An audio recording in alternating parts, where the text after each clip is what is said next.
Assalamualaikum warahmatullahi wabarakatuh. Waalaikumsalam warahmatullahi wabarakatuh. Alhamdulillah, pada kesempatan kali ini kita bertemu lagi untuk membahas podcast Mimpinya Kakak yang berjudul Ritual Muslim India di Kuburan Ulama. Iya. Masya Allah. Ini adegannya di India Iya. ya Kak ya. Ini mimpi nomor 27, tanggalnya tanggal 10 Maret tahun 2019. Ya, ini 2 tahun yang lalu ya. Iya. Nah, jadi baik. Jadi yang jelas ini adegannya awal-awal tuh bukan di Indonesia ya, tapi Iya, di di India. India. Baik, jadi dari awal Kak tolong dijelasin apa yang Kakak lihat, kalau bisa rinci adegannya sama rasanya. Apakah heran atau senang Iya. atau gimana? Silahkan. Bismillahirrahmanirrahim.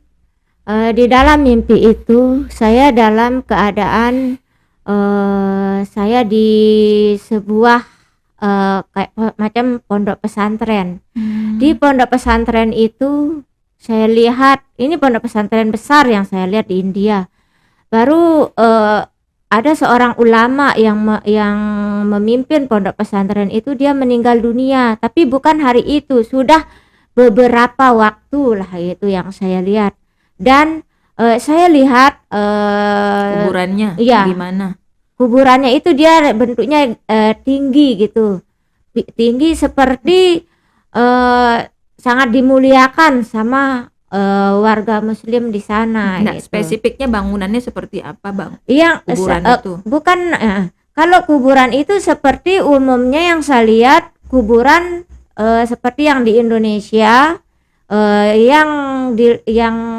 kuburan yang dianggap para wali kayak gitu, Kak. Kuburannya orang-orang soleh yang sebenarnya ya. Ya, jadi ditinggiin kayak gimana, Kak? Jadi Tinggi. dibangun ya? Iya, dibangun. Kayak dibangun semeter tinggi. gitu?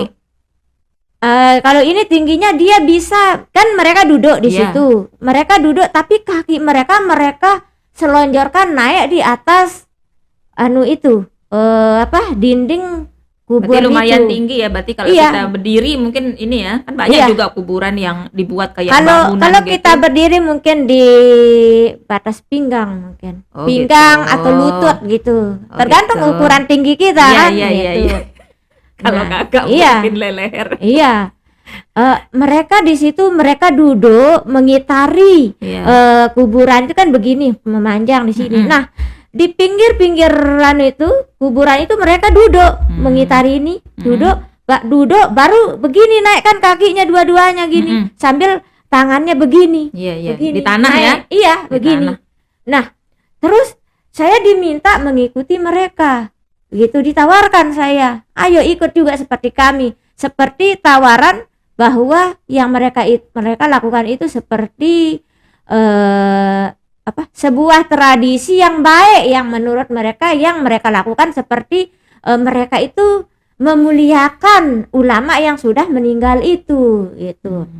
Sedangkan ulama yang ini yang saya rasakan dia adalah seorang guru di pondok pesantren itu yang menyebarkan agama Islam di situ. Dan ulama itu adalah orang yang soleh yang saya rasakan. Terus makanya saya mengikuti, saya ikut aja di situ. Baru saya mau mengikuti, saya duduk, terus saya berpikir kok agak ganjil gitu, kayak rasa kayak ini enggak seperti yang seharusnya saya lakukan, enggak seharusnya saya melakukan ini. Ditempelin ya di kakinya ya. Bukan mereka taruh kakinya begitu. Jadi tumitnya itu sudah di atas gininya gitu, begini kayak begini gitu. Dinaikin iya, berarti, diinjak kakinya itu iya begitu. Terus yang saya rasain kan saya melihat gitu, saya lihat, saya kayak berpikir di situ, kayak logika saya berpikir di situ.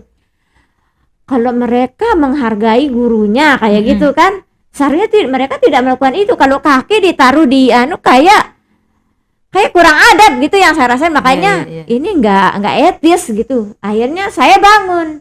Saya enggak mau mengikuti apa yang mereka lakukan dengan saya menerima mentah-mentah begitu saja gitu, tanpa harus saya mendapatkan alasan yang jelas atas apa yang mereka lakukan gitu. Ketika saya berdiri, saya melihat makam wali itu tiba-tiba seperti kolam. air jernih gitu keluar di atas makam. Tetap tingginya keluar air seperti kolam jadinya itu makam itu betul, keluar betul.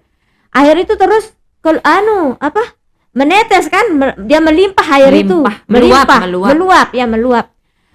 Tapi orang-orang tuh tetap kayak bergiliran, mereka mungkin jeda beberapa menit mereka melakukan itu. Setelah mereka berdoa, baru mereka bangun, giliran lagi jamaah yang lain datang duduk menggantikan. Padahal kayak begitu. Itu di tanah apa di lantai? Di tanah. Di tanah. Ini kan makam itu baru tanah, di situ tempat mereka duduk di situ. Artinya kalau air melimpah di tanah, kalau mereka kesana kemari becek dong, Kak. Kotor. Iya, becek, dibawa becek jadinya. Ini kan makamnya itu mereka tinggikan kayak apa? Ditaruhkan bata-bata di semen kayak gitu. Nah, meluap air itu basahlah kakinya sampai pahanya, tangannya basah. Ya, terus bercampur air itu dengan tanah itu menjadi berlumpur sampai kotor pakaiannya juga di situ. Tapi mereka seperti saya lihat mereka ikhlas melakukan itu, seolah itu adalah bukti tanda cinta mereka sama ulama itu gitu. Mereka merasakan itu hal yang baik gitu. Akhirnya karena saya melihat suatu yang ndak sebaiknya, yang ndak begini yang harus saya ikutin. Dalam mimpi saya, itu ya? Iya. Saya kan mundur sudah ini. Tiba-tiba saya sudah mendapati diri saya sudah di Indonesia. Langsung saya udah ada di Indonesia, di Pulau Jawa, di situ yang saya lihat diri saya. Terus di depan saya lihat ada makam di situ, kubur. Pintu gerbang kayak gapura gitu, gapura kuburan di situ. Baru saya mau masuk, kan saya masuk di pintu gerbang tuh saya lihat ada makam juga di sana, sama seperti yang di India itu. Oh, mirip bentuknya. Iya, seperti begini. Makam di Jawa ini mengikuti tradisi yang dari India, itu yang saya lihat di situ. Gitu. Akhirnya ketika baru saya mau melangkahkan kaki saya untuk masuk ke dalam lingkungan kuburan itu, saya udah terbangun gitu. Nggak ada orang tapi di Indonesia itu nggak ada ya. Karena saya kan baru datang, baru datang gitu.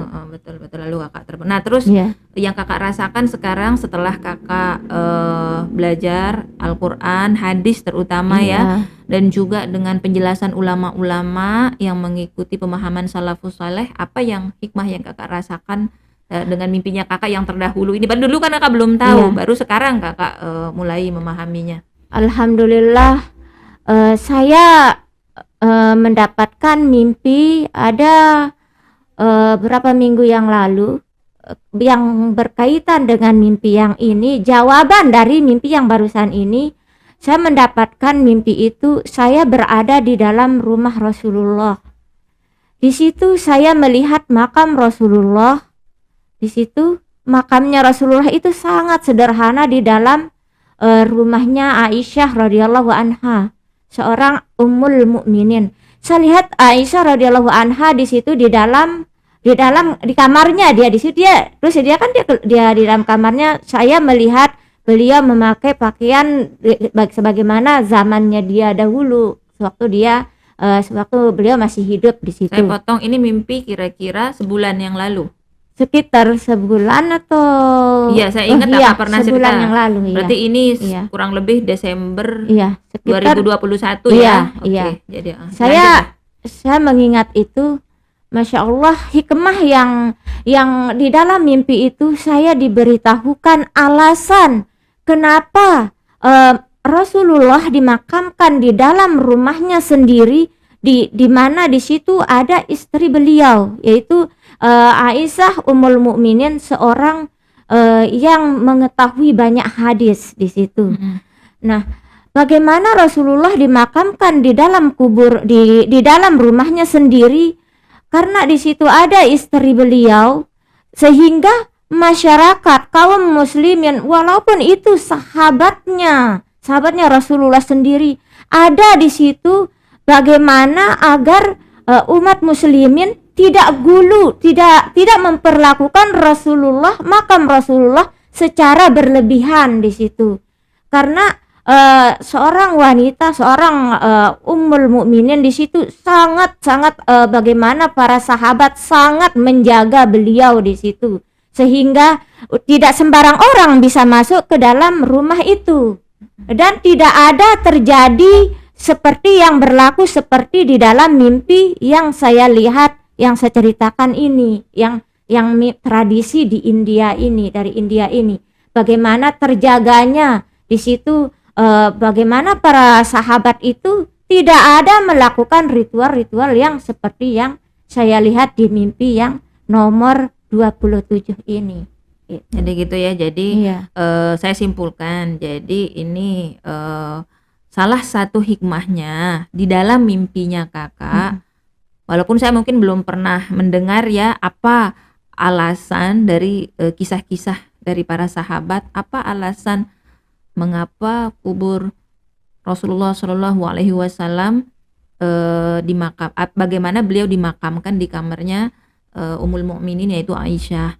Nah jadi tetapi di dalam mimpinya kakak kurang lebih 1 bulan yang lalu, Desember 2021, salah satu, tetap kita bilang salah satu ya, karena di sini adalah itulah sudah qadarullah ya, petunjuk dari Allah. Salah satu hikmahnya adalah untuk menghindarkan langkah-langkah ya, walaupun kita tahu mental sahabat luar biasa, tetapi upaya preventif itu tetap ada, yaitu bagaimana agar jangan sampai ada tindakan gulu seperti itu bahkan kepada Rasulullah sendiri. Baik itu yang salah satu hikmahnya, bagaimana sangat-sangat terjaga jangan gulu terhadap para ulama yang sudah meninggal seperti itu. Nah jadi kembali lagi kepada konteks mimpinya yang kakak rasakan secara umum itu, bahwa ini kan simbol sebenarnya kak, karena mungkin kalau kita keliling dunia secara harfiah nggak ada yang melakukan persis seperti adegan yang kakak lihat, nggak ada. Itu berarti simbolis saja. Nah jadi simbolisnya di sini harus kita uraikan satu persatu, yakni bagaimana mereka menginjakkan kaki, berarti mengingatkan kita kepada hadis yang melarang untuk menginjak kuburan secara harfiah ya. Kemudian yang kedua, hadis yang menyuruh untuk meratakan kuburan atau melarang untuk meninggikan kuburan. Itu hadis juga, nanti semakin kita perdalam lagi. Nah itu 2 kayak gitu. Nah dan kemudian itu yang secara jelas ya, secara harfiah. Tetapi ada juga yang secara simbolis. Di sini secara simbolis itu bagaimana fenomena masyarakat, sebagian masyarakat juga melakukannya. Banyak kak di kuburan-kuburan itu meminta kepada Allah, tetapi harus melalui kuburan kayak gitu. Makanya kalau sebagian yang kita tonton di YouTube kan dari ceramah itu kuburiyun lah seperti sebenarnya itu tepatnya yang kita katakan sebenarnya begini kalimatnya. Mereka ke kuburan itu bukan melalui kuburan sebenarnya.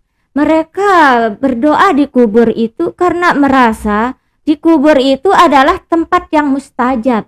Doanya bisa cepat terkabul karena di situ ada makam seorang wali, seorang yang soleh. Itu sebenarnya. Itu sebagian anggapan alasan masyarakat juga. Sebenarnya yang paling sederhana sebenarnya. Iya banyak alasan, tetapi itu kan tidak dibenarkan juga, karena berdoa kan bisa di mana saja. Sebenarnya ketika hati kita terhubung langsung dengan Allah, kita sungguh-sungguh mengingat Allah di situ di dalam setiap nafas kita. Ketika kita berdoa, insya Allah gitu, doa kita akan langsung sama Allah, langsung kita berdoa gitu, tidak perlu kita supaya di sini, di situ, enggak gitu. Dimanapun kita berada, asal itu tempatnya suci, biar di rumah kita sendiri, di kamar kita sendiri, kita berdoa dengan sungguh-sungguh, insya Allah akan kabulkan. Jadi ini adalah fenomena masyarakat kembali lagi ya, bahwa kenapa kuburan itu ada air. Air itu simbol ilmu, bahwa ulama yang meninggal ini adalah berilmu. Mereka menyangka dengan melakukan ini menghormati ulama, padahal mereka dengan yang namanya mereka mungkin minta sebagian ya, nggak kita katakan banyak gitu kan, sebagian ada yang memohon kepada Allah tetapi harus melewati mendoakan mereka dulu seperti itu. Nah itu seperti melakukan seperti apa yang kakak rasa tadi, merasa menghormati tapi sebenarnya itu akan menghinakan sehingga itu menjadi pakaian mereka menjadi kotor gitu loh. Jadi karena ini adalah kode yang untuk agar kita ruqyah lagi. Kita mencernanya di Membersihkan diri masyarakat lagi. apa yang paling mirip dengan fenomena masyarakat Iya. saat ini dengan tahapan adegan per adegan di dalam kode-kode itu, yaitu Iya. pertama meletakkan kaki, walaupun nggak ada yang kita lihat dia Iya. duduknya cacat seperti itu kan, Hanya tetap bahasa simbol. mereka Iya. larangan menginjak kuburan atau mereka menginjak maksudnya tidak menghormati, padahal mereka merasa mereka menghormati Iya. gitu. Kalau mereka menghormati guru mereka, maka bertauhidlah dengan benar. Iya. Bertauhidlah dengan benar. Karena apa? Karena jika memang guru mereka itu beramal soleh, dia sudah dapatkan itu di sisi Allah. Dan cara untuk menghormati guru yang benar bukan dengan cara gulu yang seperti itu. Cara yang menghormati adalah ya semakin kita mendekatkan diri kepada Allah. Itu. Iya. Karena kalau guru itu betul-betul ikhlas karena Allah, tentu dia bahagia karena tujuannya adalah bukan mereka itu salah fokus kemudian berlebihan kepada diri dia, tetapi jangan, harus satu-satunya tempat itulah pada Allah, Rasulnya Iya. Allah, Rasulnya Allah, Rasulnya Iya. sudah, kita tetap menghormati sewajarnya. Iya. Tetapi banyak yang tindakan-tindakan yang sebagian masyarakat menyangka itu cara menghormati, sebenarnya itu tidak menghormati seperti itu. Apalagi terlebih dari guru yang di mimpi itu sendiri adalah orang yang soleh. Jadi gitu ya. Yang diambil adalah ilmu yang dia ajarkan ke kita. Iya. Itulah yang akan kita ambil, ilmu yang baik, yang benar yang dia ajarkan gitu. Betul. Jadi itu Bukan badannya kita mau Iya. hormati begitu. Jadi itu ya, jadi kita simpulkan sekarang, jadi apa sih arahan dari isyarat-isyarat dalam mimpi ini, terutama dengan praktek-praktek yang gulu terhadap ulama, terhadap kuburan, Iya. yang kita kaitkan dengan tema kita belajar Al-Quran dan hadis. Kembali lagi, kalau yang hadisnya kan sudah disebutkan tadi kan, mari kita lebih pahami lagi hadis tentang kuburan, segala seputar tentang kuburan. Mengapa dulu wanita pernah dilarang ke kuburan, apa alasannya, tapi kemudian dibolehkan gitu kan. Dan kemudian seperti apa adab-adab di kuburan, tidak boleh meninggikan kuburan, jangan menginjak kuburan, dan lain sebagainya. Banyak itu dia dibahas, dan kita harus belajar tahap demi tahap ya. Jadi bukan yang ini saja, yang ini juga, yang ini juga, yang lain juga. Oke, dan kemudian ayat Al-Quran mana yang mengingatkan kita bagaimana cara kalau kita berislam itu harus dengan benar-benar sesuai dengan apa yang diinginkan oleh Allah Subhanahu wa taala di dalam Al-Qur'an dan hadis. Ikhlas kita. Jadi mengingatkan di surat Al-Baqarah ya, bahwa kita dalam berislam itu harus kafah, harus totalitas. Totalitas yang dimaksudkan kita harus paksa diri kita. Kalau memang sudah itu disuruh di dalam hadis, ya kita paksa diri kita untuk berusaha gitu. Karena segala sesuatu itu harus ada dalilnya gitu kan, jangan mengada-adakan sesuatu yang baru atau mungkin seperti pikiran kita ini baik, ini cara menghormati, itu enggak benar. Karena yang benar itu adalah bagaimana kita upayakan kita mengikuti sesuatu yang ada perintahnya, ada suruhannya. Nah, jadi itu ya, jadi ada dalilnya gitu kan, apalagi dengan masalah ini, sehingga kita tidak mendekati yang namanya perbuatan-perbuatan bid'ah, apalagi mengarah kepada kesyirikan. Jadi itu aja ya Kak ya. Baiklah, jadi itu aja saya rasa sudah cukup ya, karena kita sudah ulas manfaat-manfaatnya. Itu tadi ya manfaatnya. Baiklah, wabillahi taufik wal hidayah. Wassalamualaikum warahmatullahi wabarakatuh. Waalaikumsalam warahmatullahi wabarakatuh.